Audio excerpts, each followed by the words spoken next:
Omar TV presenta Conversación en tiempo de bolero.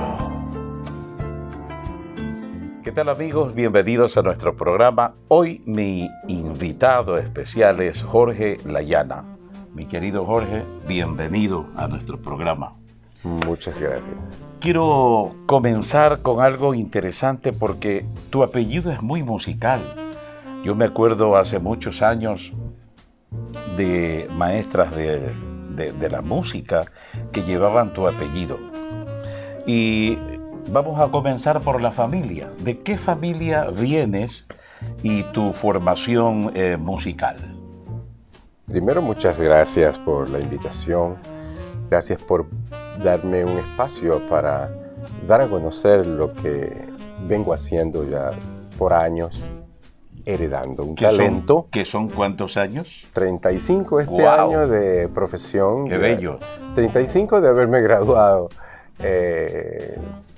Vamos adelantando un poquito, de haberme graduado en Rusia. Sí. Y haber vuelto al Ecuador. De tocar un poquito más, ya vamos a estar hablando de aquello, claro, ¿no? Sí. Nacimos en un hogar musical, efectivamente. Mi padre, don Melesio Layana Machado, fue un músico completo. Fue un músico instrumentista, multiinstrumentista, clarinetista del Conservatorio Antonio Neumann de los años cuando el Neumann era parte de la Universidad de Guayaquil. Que a propósito, perdón, entré yo al Conservatorio Neumann a hacer, por algo específico, y vi el cuadro de tu papá. Fíjate. Así que yo vi el retrato allí. Ajá. Excelente, continuemos. Gracias. Y sí, entonces papá se graduó en el 67 y eso es uno de los recuerdos más dulces y lejanos que tengo, porque yo estaba muy pequeño, pero recuerdo haber asistido a su concierto de grado como clarinetista concertista. Sin embargo, él en uno de sus muchos viajes como saxofonista de la orquesta Blasio, muy recordada. ¡Wow! ¡Qué maravilla! Trajo consigo de los Estados Unidos instrumentos y métodos para seguir fomentando su propio talento para luego poder entregarlo a la niñez y juventud de aquel entonces. Estamos hablando de una flauta traversa que trajo en uno de sus viajes, junto con toda la metodología, con su conocimiento profundo del instrumento de viento madera como el clarinete, el implementó, y la digitación y toda la aplicatura del clarinete, implementó todos estos conocimientos para autoeducarse en el estudio de la flauta traversa. Y así, luego él fue flautista de la Orquesta Sinfónica de Guayaquil.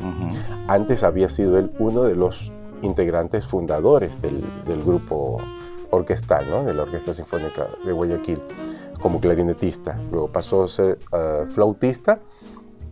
En aquellos años, ya con la aparición del pequeño Jorgito, que quería ser clarinetista también, por supuesto. ¿Una familia, perdón, de cuántos se componen?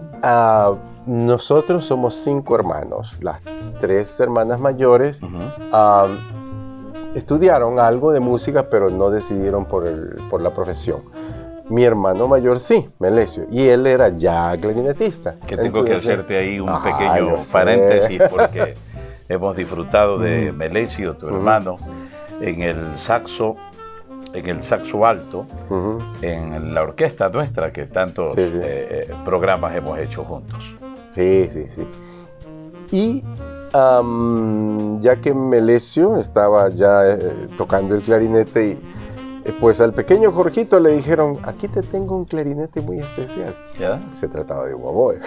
Wow. Y entonces, así que don pequeño Jorgito empezó así el estudio del oboe. Había yo estado estudiando ya un poco de flauta traversa e incursioné al oboe, un profesor francés que había para ese entonces en el Neumann.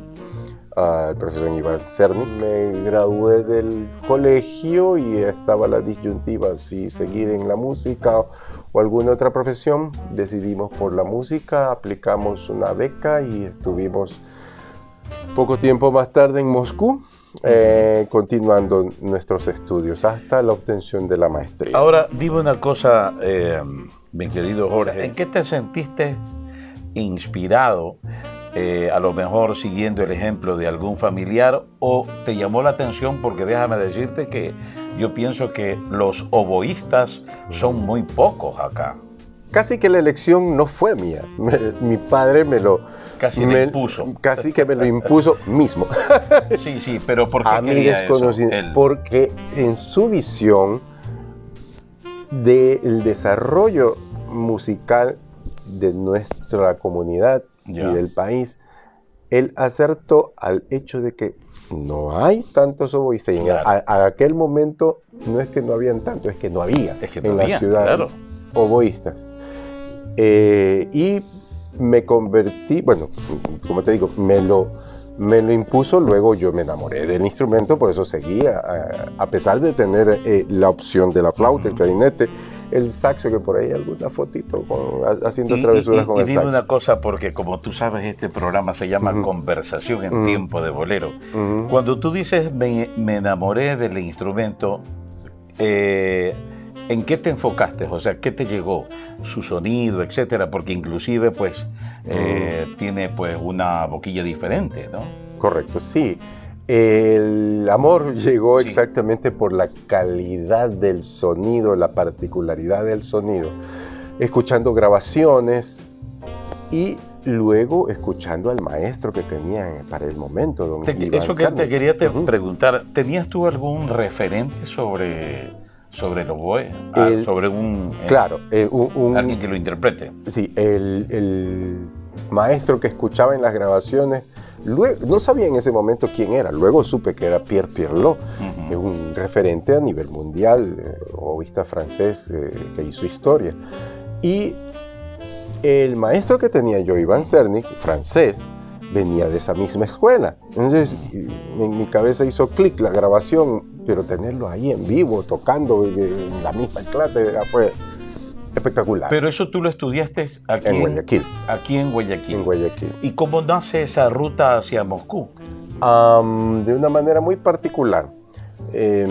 Nuestra queridísima amiga Beatricita Parra, al momento era directora de la institución del Neumann, pero nunca dejó, y hasta el momento sigue cantando. En ese momento ella tenía giras hacia Rusia, donde ella misma se había educado. Claro. Y pues llevó nuestros papeles para juntarlo junto con luego también es una historia que supe posteriormente, para juntarlo a las otras 40 carpetas de ecuatorianos postulantes a becas ¿Y esto era manejado a través de algún ministerio? De Cultura, perdón, de la Unión Soviética. Ya. Sí, y esto, pues mi carpeta seleccionada junto con grabación de aquellos tiempos, los cassettes, ¿te acuerdas? Claro que sí. Pues envió un cassette, el cassette lo escucharon, fui seleccionado entre los postulantes, pero luego había que llegar allá. Llegando a Moscú, éramos un grupo bastante numeroso de latinos, árabes, europeos, que queríamos entrar al conservatorio. Claro. Sin embargo... la curiosidad siempre viene, ¿cómo hace un estudiante allí para acceder, digamos, al conocimiento de la música y del idioma al mismo tiempo? Exactamente. Llegábamos, todo este grupo que te estoy comentando, al año preparatorio, ¿no? A la Подготовительная en ruso. Al año preparatorio, donde nos daban idioma exclusivamente. Tenemos 5 horas intensivas de idioma diario y nuestra tarea era aprender el ruso, a escribirlo, a leerlo, a poder manejarnos. Porque ¿Qué tal fue para ti esa experiencia? Sabes que a los 17 años es fácil aprender cualquier idioma, y ese idioma que es radicalmente distinto al nuestro, extrañamente se me hizo fácil. No solamente tener las clases de ruso, sino que incursioné de la mano de un gran amigo también común, de Luis el Pollo Silva. Me ayudó porque él ya estaba allí. Él me ayudó con el idioma a presentarme a quien fuera luego mi maestro por el resto del tiempo allá, los 6 años que estuve con él, el maestro Mammed Arudjev, de origen azerbaiyano, y era en ese momento el jefe de cátedra del Conservatorio de los Instrumentos de Madera en el Conservatorio Tchaikovsky de Moscú. Me escuchó y estimó que podría seguir, y así fue. Así que entré al conservatorio después del año de preparación, el examen pertinente. Fui uno de los 3 latinoamericanos elegidos para poder entrar, ¿no? Un violinista mexicano, Cuauhtémoc Rivera, una directora de coros dominicana, y mi persona. Fuimos quienes pudimos entrar al conservatorio en aquel año. ¿Cómo sentiste el nivel, ya sea de presión dentro de la educación? Porque siempre uno, por lo menos tenemos conceptos a veces de que el aprendizaje a través de los maestros rusos, ellos son duros y sin contemplación. ¿Cuál fue tu experiencia? La generalidad de los maestros rusos, sí, en efecto, es una disciplina regia. Pero yo tuve la suerte de que mi maestro no era de nacionalidad rusa. Él había llegado y se había instalado como primer oboe de la orquesta del Teatro Bolshoi. Y tenía otra mentalidad. Y entonces nunca, jamás tuvimos sus alumnos un trato despectivo, un maltrato. No, al contrario, muy paternalista. O un trato que muchas veces ha hecho desistir, digamos, a muchos alumnos, y han dejado todo, no por falta de capacidad, sino porque la sensibilidad de un artista en formación hace de que hayan dicho, no, esto no es para mí. No. Yo te cuento por experiencia en un hijo mío que estudiaba con una profesora rusa, violín, ¿no? Estaba en proceso de formación, ¿no? Y claro, él sintió una diferencia, ¿no? en la manera en que ella quería educarlo. Sí, y es una cuestión de idiosincrasia definitivamente. Sí. Y el ruso promedio, ¿no? O el soviético en aquel entonces, tenían o tienen hasta el sol de hoy una manera de ser muy severa. Ellos, por cultura, por historia, han vivido guerra tras guerra, tras guerra, tras guerra. Hoy siguen, lamentablemente, siguen en eso. Y es mi apreciación que ese hecho de estar históricamente y generacionalmente en un entorno de ese tipo los hace duros, severos. Sin embargo, como te digo, tuve yo la suerte de tener un profesor excepcional que, más allá de su gran capacidad pedagógica, tenía un corazón inmenso. Y para mí allí fue, en esos años, la imagen paterna que yo necesitaba. Papá falleció al segundo año que yo estaba allá. Y ¿pudiste regresar? Regresé una vez, 2 veces. Pero no en el momento. No en el momento que tu papá había fallecido. Sí, exactamente. Eso fue una historia medio. Wow, sí, claro, por supuesto, fuerte, impactante. Pero no lo pude hacer en ese momento, y pienso hasta el sol de hoy que honro cada día, o trato de honrar cada día, su memoria, su legado, haciendo lo que me encomendó. Me dijo, Don Mele, dice, yo llegué hasta aquí con lo que pude. De aquí para allá tú tienes más opciones más allá, el camino es tuyo y Claro. solo tuyo. Con ese ejemplo de entrega hacia sus alumnos, pero un profesor que aún lo recuerdan, quienes pasaron por sus aulas, trato de emularlo.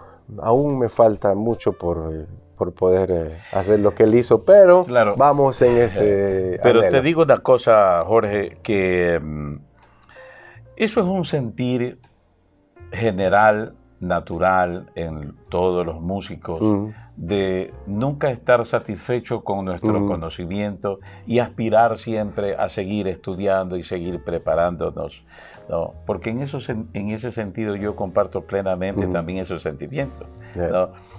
Yo he visto, por decir, a unos pianistas maravillosos, yo los quedo viendo, yo digo, bueno, tendré que volver a nacer para llegar a esos niveles, ¿no? ¡Qué maravilla! Y yo estoy convencido que Dios pone la mano, inclusive, porque he visto unos pianistas que tocaba, vi una vez un pianista que tocaba, terminó la canción y alguien se acercó porque él no veía, era ciego.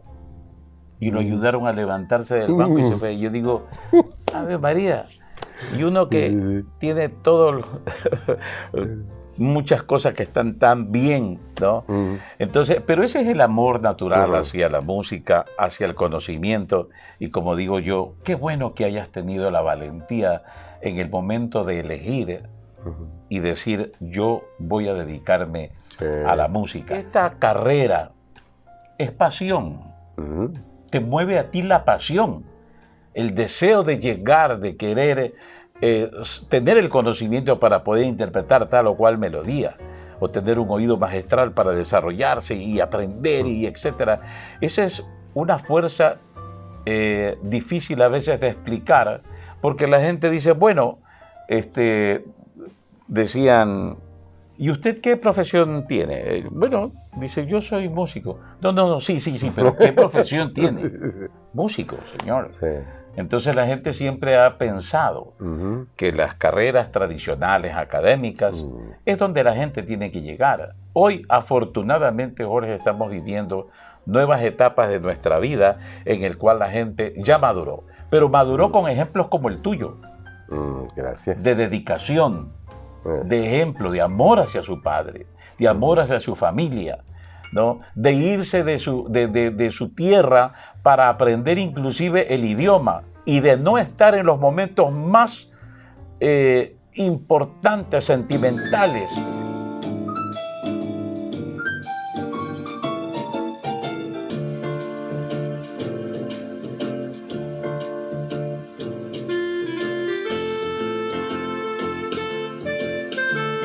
Gracias por tus palabras, querido Omar.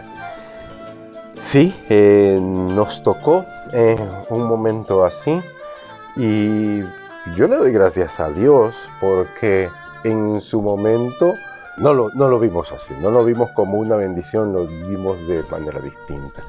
Pero hoy el tiempo ha puesto las cosas en su lugar y hizo aquí, ese hecho hizo en mí, me dio una fortaleza. Por supuesto, te fortaleció. Una tremenda fortaleza para no desmayar, para seguir adelante, para, a pesar de cualquier opinión contraria de que el oboe no es un instrumento para desarrollarse en el Ecuador. El oboe, ¿quién escucha un oboe? ¿Qué es eso? Me dijeron 100 cosas que no voy a repetir. Por supuesto. No voy a repetir las negativas, pero sí voy a decir las positivas. Que a través de los años he podido tener la satisfacción de que cuando me fui éramos 3 chicos oboístas en mi generación. 1 en Quito, 1 en Loja y este personaje que te está conversando en Guayaquil. No habíamos más oboístas, no teníamos más, vamos a decirle que competencia. El tiempo hizo que mis colegas permanezcan y que Dios me dé la oportunidad de repetir lo que yo aprendí en muchos alumnos que el día de hoy replican esas experiencias. Y hace poco tuve la inmensa satisfacción de llegar a Loja, y lo menciono con nombre y apellido, a dar un concierto como solista con la Orquesta Sinfónica de Loja, y llegan a mí mis exalumnos, que son hoy los profesionales encargados de la pedagogía del oboe en la ciudad, y me dicen: profes, tenemos una inquietud, ¿podría usted darnos un masterclass para nuestros alumnos? Yo, con mucho gusto. En mi cabeza yo pensé que sería un grupo con ese antecedente que te digo, ¿no? Claro. Que un grupito pequeño. Oh, sorpresa, me encuentro con un grupo de más de 20 alumnos y me dice: y no están todos. Y dice: ellos son sus nietos musicales. Porque si nosotros somos sus hijos musicales, pues ellos son sus nietos. Sí. Y en coro los chiquillos: el abuelito, el abuelito. A la Sinfónica de Guayaquil ingresé por primera vez a los 14 años. ¡Wow! La mano de mi padre, como te dije, él tenía la visión muy clara de que hacía falta, por eso me empezó a formar, o me dio la mano para que yo me pueda formar. Y tempranamente ingresé a los 14 años a ser parte de la Orquesta Sinfónica como segundo oboe. Don José Valdivieso, el abogado Valdivieso, era quien estaba en el primer oboe. Poco tiempo después alternamos roles, y otro tanto más, ya a los 17, y que llegó el momento de la beca, pues me aparté por 6 años. Cuando volví, regresé, por supuesto, a la Orquesta Sinfónica. Tengo la dicha de que siempre estuvo abierta la puerta para estar dentro del staff de la Orquesta Sinfónica de Guayaquil. Hubo un momento determinado en que la Sinfónica Nacional, iba a decir la Sinfónica de Quito porque está ubicada en Quito, pero es la Orquesta Sinfónica Nacional del Ecuador, por su nombre completo, me convocó y estuvimos allá por 4 años. En la Sinfónica con 2 años, ¿ya estarás por jubilarte acaso? Me falta poco. Paréntesis. Cuando tú haces dobles aportaciones, solo te cuenta una. Y entonces yo tenía mal las cuentas y pensé que ya no me faltaba porque había contado la doble aportación. Ya. El hecho es que hoy me falta 3 años para la jubilación. Sí. Y jubilación que será de la orquesta, pero no del oboe. Luego mi hija violinista ya entró a la orquesta. Ella sí fue parte de la Orquesta Sinfónica de Guayaquil, y mientras ella era parte, estábamos Melesio en el clarinete, mi hijo, invitamos desde la Orquesta Sinfónica de Guayaquil, fue un programa lindo para una Navidad, y se invitó a esta orquesta que yo estaba dirigiendo para compartir escenario. Y entonces sí estuvimos en escena por esa única ocasión. Mi hija violinista, mi hijo violista, mi hermano clarinetista, mi persona. Bueno, para los que conocemos el apellido Layana, no nos es extraño que esté esta convocatoria familiar y todos son músicos de excelente nivel. Jorge, estamos cerrando nuestro programa y créeme que ha sido un programa muy interesante para conocer tu vida. Cada quien tiene sus experiencias y sus estudios, ¿no? En este caso sí voy a utilizar la palabra ciertos sacrificios que se ha tenido que pasar, pero ninguno de ellos, sacrificios ya sea positivos o negativos, han hecho doblegar ese espíritu grande y noble de llegar a culminar los estudios y convertirte en un profesional como lo eres tú. Y quisiera que le des un mensaje también a esta juventud que va a escucharte y que ellos se van a sentir motivados para ingresar a estudiar música. Nuevamente debo agradecerte por la oportunidad, debo agradecer por tus palabras además tan cariñosas, expresando cosas tan bonitas hacia mí. Y agradecer al público que seguramente está, como siempre, muy atento a este lindo programa. tan positivo.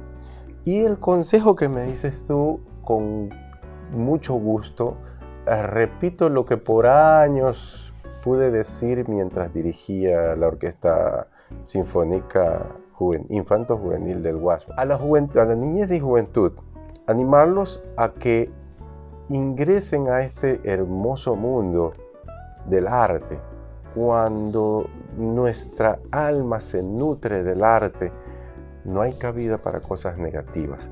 Cuando nuestra alma está llena del arte, solo podemos expresar cosas positivas. Y nuestra sociedad, tan ávida de esto, necesita que haya cada día más niños y jóvenes que se den la oportunidad de crecer con este horizonte hermoso que es el arte. Pongamos ese reto de ser cada día mejor que sí mismo. No mejor que otro, mejor que sí mismo, porque Dios nos brinda la oportunidad de abrir los ojos y tener esa oportunidad de llegar hasta aquí. Mi querido Jorge, muchísimas gracias por tu presencia. Queridos amigos, música, arte y cultura. Nos vemos en una próxima oportunidad. Omar TV presentó Conversación en Tiempo de Bolero.